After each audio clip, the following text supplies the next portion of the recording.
If you're facing this issue that either left or right, one side on your Tozo T6 absolutely not working, because there is no sound, it's not synced with the audio, one side is quiet and muted. In this video will let you know why this happens and how you can fix this.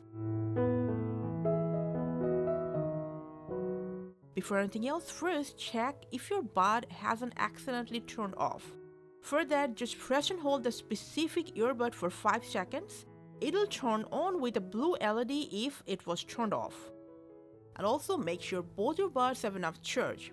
For that, just insert both the buds in the charging case, wait for a while. After a while, just take them out and try again. Your one side not working problem should be solved. If it's still there, go straight to the phone or device that it's paired to currently. From settings, search for mono audio. First of all, turn off mono audio if it's turned on your device. And then go to the balance slider. If it's set to extreme right or left, just slide it to a mid position. And if there is no physical damage or hardware issue, which I hope not, your one side not working will be solved after that. Hope this video was helpful. Thank you for watching.